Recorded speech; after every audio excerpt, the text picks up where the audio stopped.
What's going on, Washington fans, and welcome to Bleacher Report. I am Josh Taylor, aka at Josh Taylor FB on social media. Follow me if you haven't already. And on this episode, guys, I'm going to talk about some trading scenarios that I've kind of thought about. I did some research over the last few days and just kind of came up with some ideas. Obviously, there's some, I don't want to say rumors going around, but there's some ideas, some thoughts I've come up with, a couple players in Washington that could be traded, but then also some options outside of Washington that maybe Adam Peters is going to try to bring in. You know, we listened to the Adam Peters press conference, and he said this roster needs some work, and it absolutely does. But he also said that there's a couple of cornerstones on this team, and I don't disagree with them.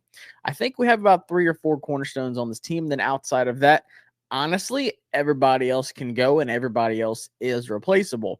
Now, I'll talk about 2 of those cornerstone pieces that have been talked about that could be traded. And once again, this isn't like media saying, oh, there's rumors that so-and-so is going to be gone. Nothing like this. And this is just trade scenarios to think about. These are just trade ideas that could happen over the next few months. Especially, you know, with the draft and everything coming up, it seems like all the biggest trades happen around February, March, beginning of April, when you talk about trading up to number 1 or something like that. And there's different scenarios that I'm going to tell you all about. But these are just some ideas, and there's some that I'm for and some that I'm completely against, and I think need to be shut down before it's even talked about. But these are all out there. Like, you know, like I said, when I did some research on possible trade scenarios this offseason, you see a lot of like Devontae Adams and stuff like that. I'm not saying that Washington absolutely won't be in the mix for someone like Devontae Adams, but in my opinion, I just don't see it happening. I don't see him coming here. I think he would go somewhere like the Chiefs or somewhere like that before, you know, that trade even happens. Stephon Diggs is another one that's brought up. I don't see that happening as well. So these are some that are actually kind of likely, that some have a good chance. Like I said, these are just some ideas that I came up with. So to start it out, obviously, I'm going to do the one that's been talked about the last few weeks or so, and that is John Allen. I hate to say it because I love John Allen to death, but, you know, end of the season, it seemed like the last few weeks that frustration's been there. And then, of course, came out the whole, you know, interview he did, the sports radio with the Junkies or whoever it was. And he just said, like, I don't want to be a part of a rebuild. And people ran with it saying, like, oh, he doesn't want to be here. And, you know what? Maybe he is sick of losing.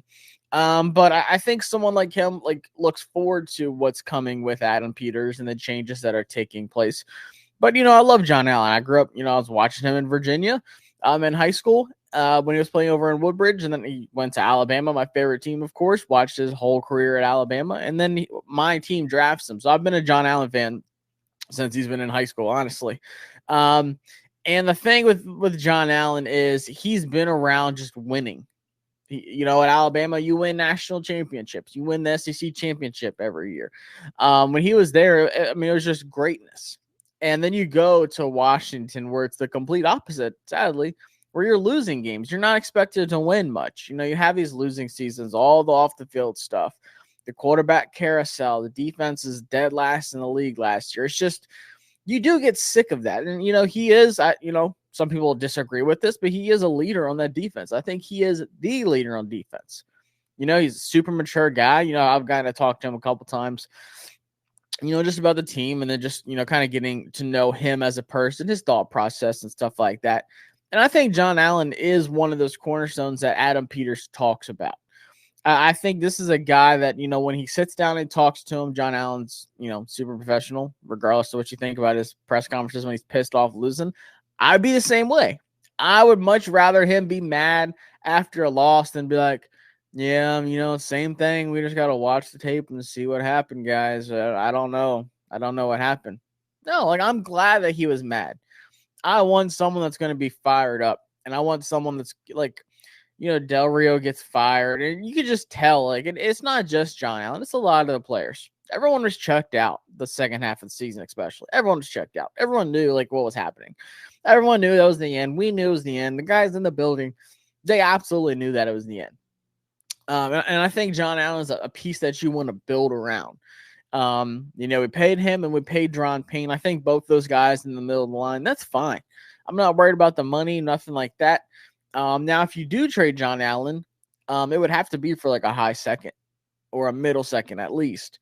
You're not trading him for a third. Like, the only way you even entertain trading John Allen, honestly, is if it is a high second or some team offers you like a low first or something. The teams, I would look for maybe the Texans, but they're second. They're still in the playoffs, so that second round pick isn't. They need some help in the interior D line though. I'd look to the Browns, maybe the Ravens interior D line. They could always use a John Allen, like somewhere like that. A team, all three teams in the playoffs. But once again, it's not like we're going to be shopping John Allen. I don't see that. I think once Adam Peters sits down with John Allen, gets to know him, I think he's going to be like, look, these are one of the guys that I want on my defense next year. And I know, like I said, once again, a lot of fans are going to disagree with that, but that's my take on it. I don't think you trade John Allen. I think that'd be silly.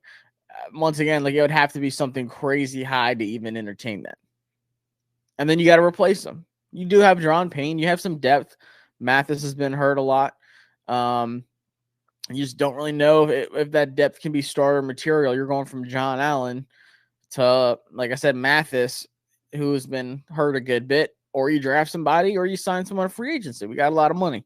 But if it's me, I'm not trading John Allen.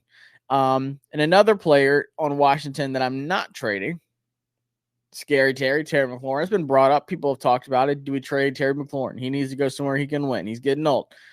And he is getting old.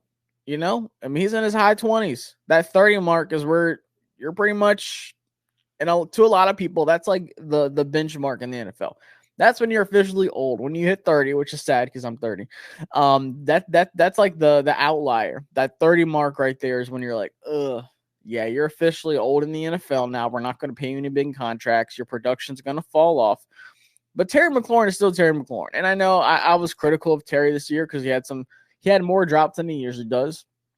But then you see Jacoby Brissett come out on the field and the production picks right back up with Terry McLaurin. The thing with Terry McLaurin is he just needs – I don't think he is he's not an elite wide receiver one, and that's okay. Like, he's not a Justin Jefferson. He's not a Jamar Chase. He's not a Tyreek Hill. That's okay. I think he can be a low-end wide receiver one or just a really, really good elite wide receiver two. Like, that's my honest opinion on Terry McLaurin. When he came out of the draft, he was old compared to most wide receivers. He's fast and he's still good. He still catches a lot of things.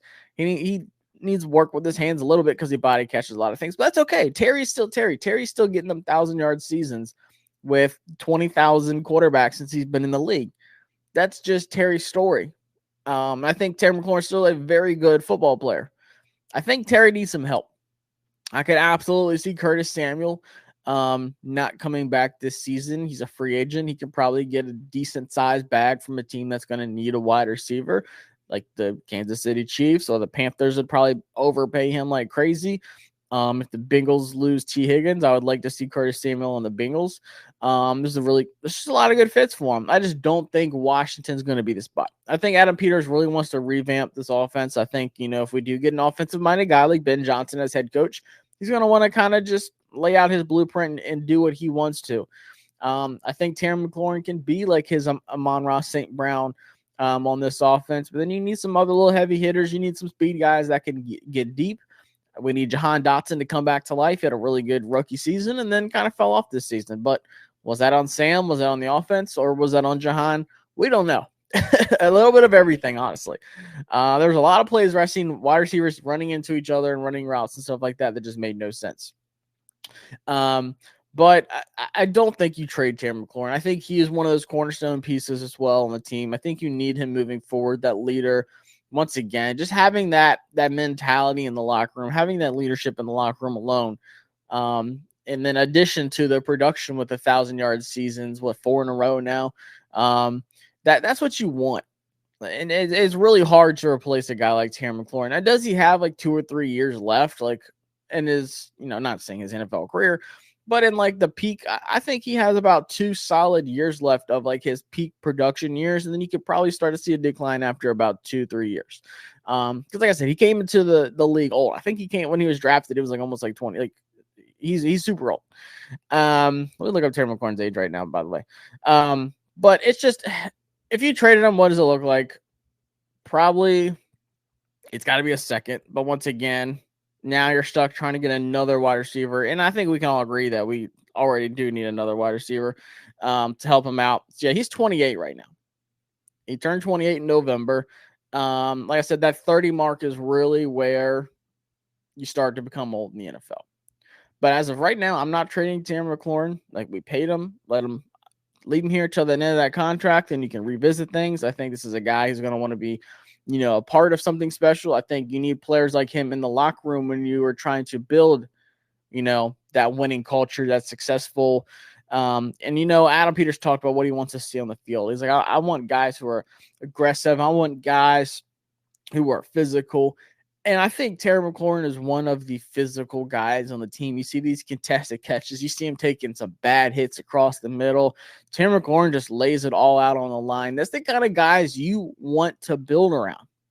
So I think, if you're talking about a Terry trade, you should shut it down.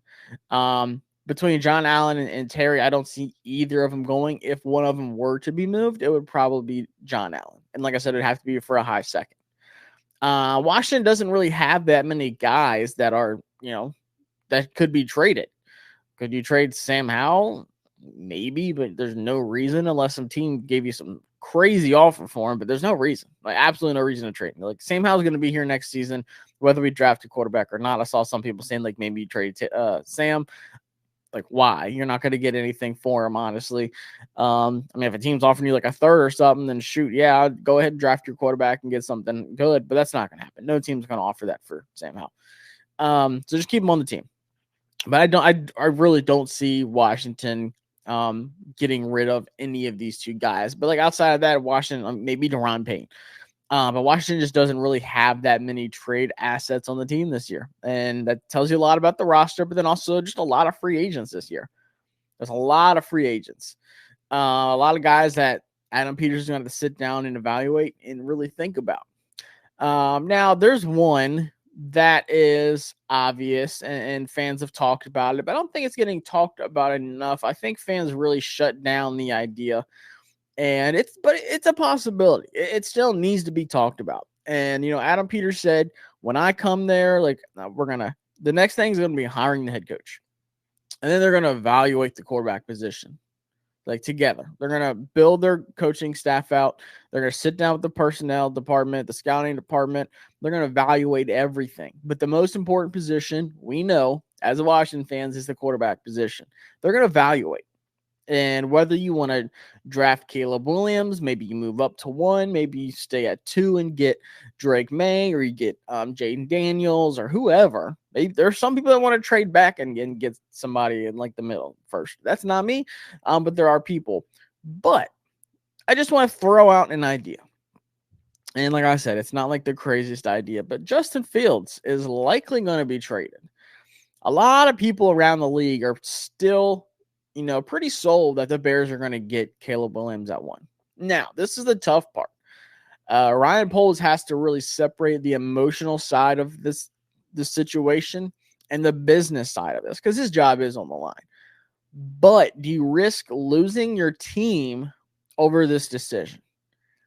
DJ Moore, Jalen Johnson, a lot of guys, your best players in that locker room, have come out and said, I want Justin Fields as my quarterback next season.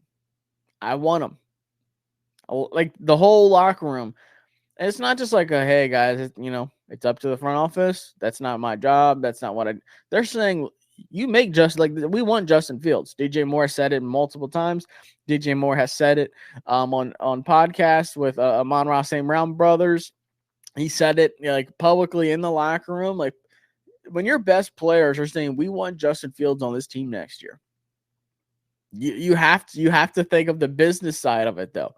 You have to worry about paying Justin Fields. You have to worry about, do you actually pass up on the number 1 overall quarterback prospect the last 2 years? Caleb Williams would have gone number 1 last year, and he's going to go number 1 this year. And it just seems like people are overthinking. Is Caleb really that good? Just because he's been the number 1 overall prospect for 2 years now. People are just they're exhausted by it. But he is the clear number 1 quarterback in this draft class. It's not close to me. So do you risk that? Do you look back at Ryan Poles and say, like, look, I listened to the team instead of the business side of things. We kept Justin Fields. We're still not winning. Maybe they trade back and get Justin Fields. I mean, keep Justin Fields and get somebody else, Marvin Harrison Jr., give them some help, build, stock some picks up and just build a good team. But if it doesn't work out and Caleb Williams balls out and he turns into the next best thing, you're the team that passed on Caleb Williams when he was right there in your lap. You traded back, you kept Justin Fields, you paid him, and he still just didn't show you that high inside. Can you win a Super Bowl with Justin Fields? I don't have the answer to that. That's something Ryan Poles has to think about. Can you go to the playoffs? Can you make a playoff run with Justin Fields? Maybe. We're about to see if CJ Stroud can do it. We're about to see if Jordan Love can do it. Can they make this run in the NFC? Can Stroud run to the AFC, beat the Ravens, and get to the Super Bowl as a rookie quarterback? I don't know. That's something that Ryan Poles has to think about, though. Can Justin Fields do that? Can he take this team there? It looked like they were a Super Bowl team against us, against Washington. We're the get-right team for the rest of the league. You got some problems, play Washington. Justin Fields, after that, he had a little injury, but when he came back, he was balling out that end of the season. So Poles is going to evaluate what Justin Fields looks like. But if they decide to move on from Justin Fields, which, like I said, a lot of people around the league still think they are. A lot of people say, you have to reset the money market for your quarterback situation, and then you draft the number 1 overall pick. You draft Caleb Williams. So they would move. I think they firmly would move Justin Fields. I don't think you keep him there as a backup. Especially, like I said, with the locker room and stuff, you don't want that quarterback controversy. First off, you don't want that drama. You don't want that every single week. You just got to cut the cord. If Justin Fields is not going to be your guy and you draft Caleb Williams, you just got to cut it. Send him somewhere else. And I think they can get a good return on Justin Fields. So what does Justin Fields in Washington look like? Now think about this. Like I said, they take Caleb Williams number 1. They say, what can we get for Justin Fields? Albert Breer and a couple other people, maybe it was Jeremy Fowler, have come out and said that, for Justin Fields, you could probably expect like a 2, maybe a 3, and maybe 2-3 kind of package. So Washington has 2 second-round picks. And they're super high, by the way. So if a team like Atlanta was to try to trade for them, our second-round pick is better than Atlanta. If a team like, the Patriots were to not, miss out on their guy and they wanted him, I mean, there's the Raiders, the Broncos, there's all these teams right there in the middle. Well, Washington's above all of them. But it's not just getting Justin Fields. Imagine this. We're at 2. We can move back 1 spot with the Patriots. And it really just depends on the order of things. If you already trade for Justin Fields, the Patriots are like, obviously they're not about to take a quarterback. We could take Marvin Harrison Jr. at number 2. We could take Olu Fashanu at 2. There's a lot of things you can do with that, but obviously those are like your top 2 picks. So imagine getting Marvin Harrison Jr. at number 2 overall. Or say, like I said, a team right, behind the Patriots, a team that missed out on Justin Fields wants to trade up and get Drake May. Whether it's the Falcons, the Raiders, Broncos, whoever, I don't want to trade back that far. But like I said, maybe like the Falcons, something like that. The Giants, whatever, I don't care. But if you can get a haul of picks to trade back just a few spots and still land Olu Fashanu or something like that, Malik Neighbors, whoever you want to get, then cool. Get an elite talent. Get that elite talent. That's fine. And then, like I said, you're giving up a second for Justin Fields. Is this the flashiest thing to do? But no, it's definitely a possibility, in my opinion. I think, I'd much rather trade up for Caleb Williams or stay at 2 and get Drake May. But at the end of the day, if Chicago wants Caleb Williams, they're going to just take him. They're not going to trade. If they want Caleb Williams, they're going to take him. And honestly, I think we'll know before the draft. If you're going to trade Justin Fields, you're going to do so before the draft. Chicago is not calling teams on draft night saying like, hey guys, we're about to take Caleb Williams. Do you want Justin Fields? We're trading him right now. That's not how they're going to do things. They're not going to wait till the last second. They're not going to wait when they're on the clock to trade Justin Fields.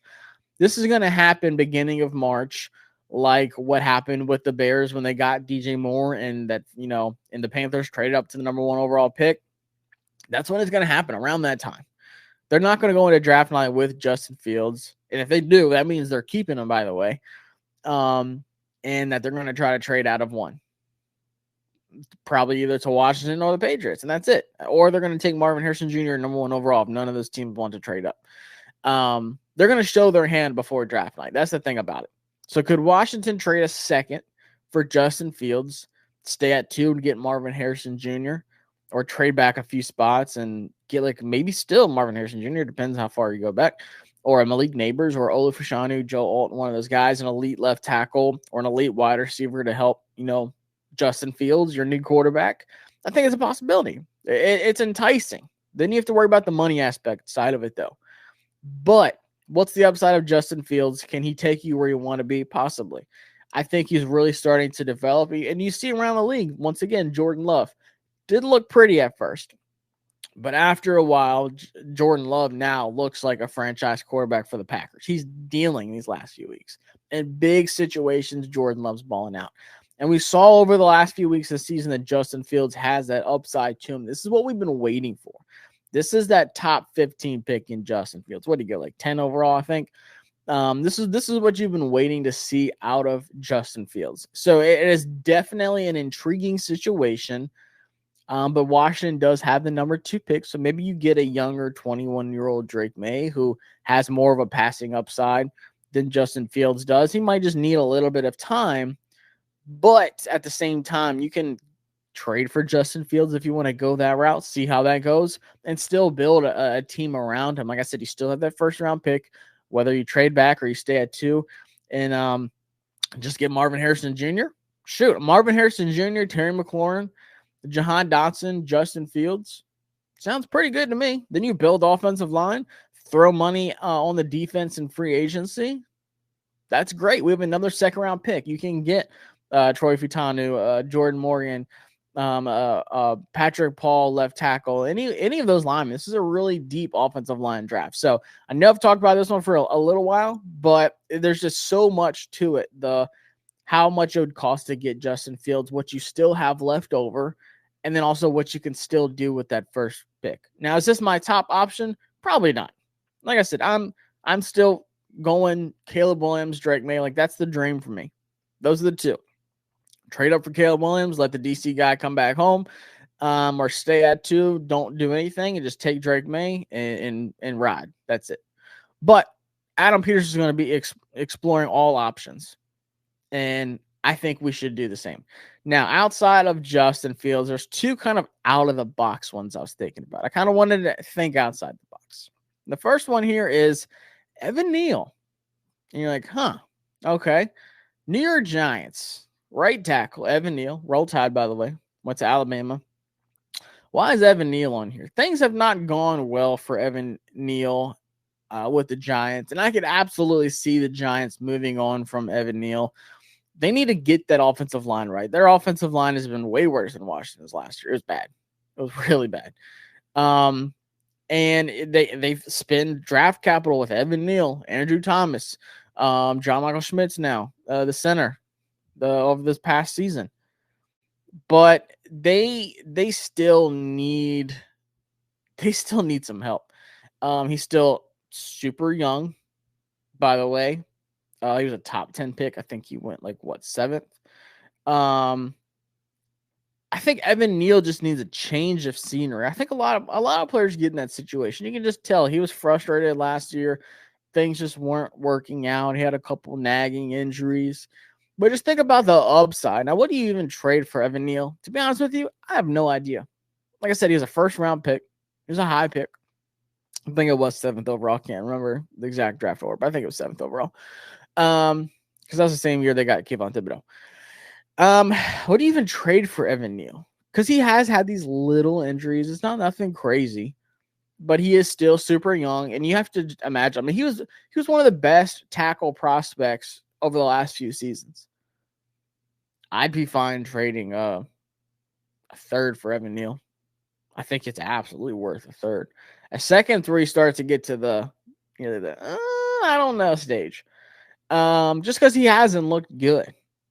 But I think a change of scenery at that right tackle spot. Come over here to Washington. Once again, I'm not sure what that trade package looks like. Would I trade a second for Evan Neal? Oof, I don't know. Just because this draft class is really good. But you're just banking on the upside that Evan Neal can get it right. I mean, he's a huge human being. He's a beast. I mean, at Alabama, he was one of the most dominant linemen we've had in a long time. Evan Neal was a stud at Alabama. Like, to me, he was like the unanimous first tackle in the draft. Like, easily. I think Evan Neal, something's going on with him to not be performing well. He didn't just forget how to play football. So I think Evan Neal to Washington is something you have to consider. Get him out of New York, change the scenery. Does it pan out? If he does, that's a huge upside. Once again, super young. You still got a lot left in the tank. I mean, God, he hasn't been in the league that long. If it works out, it's a really good deal. Or maybe he just, flunks. Like I said, maybe that second round pick we're taking someone on defense. Maybe we're going another direction and we can use a third for Evan Neal. Do I think the Giants would trade a third for him? I don't know. But this is just me thinking. I don't know if I'd trade a second for him. At the same time, I wouldn't be too mad about it if it's like the second next year or something. Maybe. But just thinking about it, like I said, just build him, just give him a chance. Get him out of New York. See what he can do. The upside is huge. Is there a possibility that he just doesn't recover and he just looks bad? Sure. He needs to work on that foot speed a little bit. I know he's a big guy, but it just hasn't been pretty in New York. So take a chance on Evan Neal. God knows we need that offensive line. It's really hard to just rebuild an entire offensive line in one offseason unless you're the Texans. They threw money, they threw draft picks, they went crazy. And it worked out. But they dealt with a lot of injuries too. But maybe Wiley moves over to left guard. But if things don't work out with Evan Neal, you have a backup plan at right tackle. I'm not moving Cosme back to right tackle because he's a dominant right guard right now. But maybe Wiley is kind of like your insurance backup policy for Evan Neal if it doesn't work out at right tackle, or Trent Scott or someone, or maybe you draft someone late, whatever. But take a chance on Evan Neal. The upside's there. If you win, you win big. If you lose, you just got to swallow the loss. That's the league, though. Not everyone you draft is going to hit. So trade a pick for a guy that was once a first-round pick and could absolutely bounce back. And this last one is kind of out there too, but there's a science to the madness, and I've seen this more times than I've liked. Joey Bosa. You're probably thinking, what? Joey Bosa? Yes, Joey Bosa. Couple things. One, Adam Peters comes from the 49ers, and I know you're like, the Bosa bros. So his brother Nick Bosa is at the 49ers, dominant. Now is Joey Bosa Nick Bosa? Absolutely not. At one point he was. Yes. The thing here, though, is let's start with this. The Chargers are in a really bad salary cap position. They have, what's his name? Tully from USC balled out this year on the edge for him. He's the future for him there.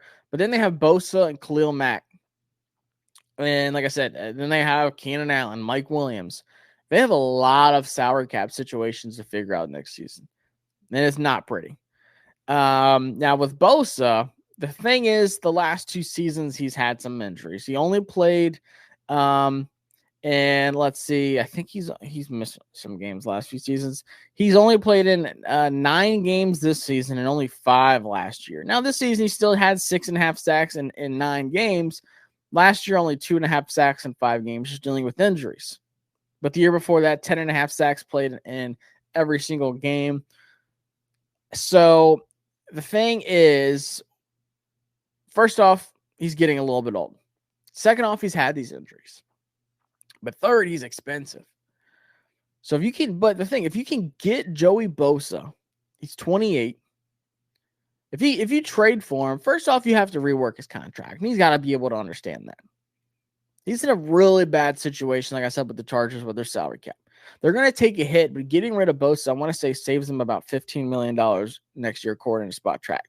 According to Spot Track, they have a 2024 team out They do have a dead cap of $22 million if they get rid of him. But in a pre-6-1 trade, they would still save about $14.5 million next season, which they need every penny they can get. So if you can trade a third for Joey Bosa, maybe a third and a fifth, a third this year and a fifth next year for Joey Bosa. And I know people are like, no, don't do that. But I love the free agent class. I like Brian Burns. I like AJ Epinesa. I like Bryce Huff a lot. Who else is out there? Josh Allen. If you throw it back at Josh Allen, that's fine with me. I love those guys. But those are no guarantees. You just never know. I think that's the route Adam Peters goes. I think he goes the free agent route. I think he, swings on a Brian Burns or a Josh Allen, AJ Epinesa, Neal Hunter, one of those guys. Like I said, Bryce Huff is super high on my list too. But if not, if he can swing and finesse a deal for Joey Bosa, and I know you're thinking, Josh, we just traded a very hurt, injury-prone edge and Chase Young and refused to pay him. If you can get Bosa for a really cheap deal and a reasonable contract, I think the upside's worth it. Something that's intriguing. Because when he's good, he's good. But it's just that availability hasn't been there. Am I doing it? Not really, but I've seen some people talk about it. I've seen some mock drafts where people suggest that, we trade Joey Bosa for like a one of our high thirds and maybe another pick, like a fifth next year or something like that. But once again, what does that contract look like? What does a hurt older Joey Bosa's contract look like? That's what's intriguing to me. If Adam Peters can just finesse a crazy deal, get him for pretty much nothing, put him on like a 2-year contract that doesn't hurt your salary cap, why not? Maybe he goes that route, and maybe he gets another free agent. Like I said, signs like a Bryce Huff or someone like that, and just has experience on the edge. I think he wants to build a fast, physical team. I like what Joey Bosa looks like when he's healthy. If you can get Joey Bosa right, then you're getting a baller. But once again, am I doing that trade? No. But I have seen it out there. I've seen a couple of trade scenarios saying Joey Bosa to Washington or something that you could look out for. Once again, these are not rumors like Adam Schefter or someone's throwing out there. These are just trade scenarios that people have come up with. And these are all players that are likely traded in the offseason. Like I said, there's guys out there like Alvin Kamara, Stephon Diggs, Devontae Adams. Maybe Washington swings big on one of those guys. But I just don't see it. I just don't see it. I don't see it. And I don't see Terry McLaurin leaving. I don't see John Allen leaving. The Evan Neal trade really intrigues me. The Justin Fields is something that that's got to be an Adam Peters and head coach decision. If that's what they want to do, if that's the route they want to do, go Justin Fields, get Marvin Harrison Jr., give him a weapon, or draft Olu Fashanu and build that offensive line. If that's what they want to do, that is fine with me. Like, cool. I'm going to trust whatever they decide to do. But the Joey Bosa one's kind of one of those outside the box things where if Adam Peters can strike up a good deal, then I'm kind of intrigued because the upside's there. But he just hasn't been healthy for 2 seasons. And like I said, he's 28, getting close to that 30 number I told you about. That 30 is a magic number in the NFL. So I just don't see what that contract's going to look like. But appreciate y'all tuning in on this stream. Got some more stuff cooking up. This is going to be the biggest offseason in Washington history. Like I said, guys, follow me on social media at Josh Taylor FB, and then subscribe to the YouTube channel JTFB, or just type in at Josh Taylor FB on YouTube as well, where I'll be cooking up big things. I'll be at the Senior Bowl and then also going to the draft this season and doing some more live streams for y'all here on Bleacher Report. I'll see y'all next time. Peace. Underdog Fantasy is the best place to participate in all of your fantasy contests, whether it's the NFL, MLB, PGA Golf, NBA, even college football. This user-friendly app, you can win up to 20 times your money in a single night. And my favorite part is that when you sign up in your first deposit and you use my promo code JTFB, they will double your first deposit up to $100. Now, how does it work? You pick lower or higher on stat projections that Underdog Fantasy gives you, whether it's passing yards, rebounds, points, you name it. And for each selection, say you want to select 3 people or 4 people, your odds go up based off of how many you select.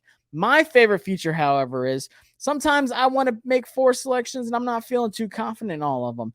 I love taking advantage of the pick'em insurance to where if I miss one pick in my contest, I still get paid out on lower odds. So sign up today, download the app, and use my promo code JTFB to get up to $100 in your first deposit.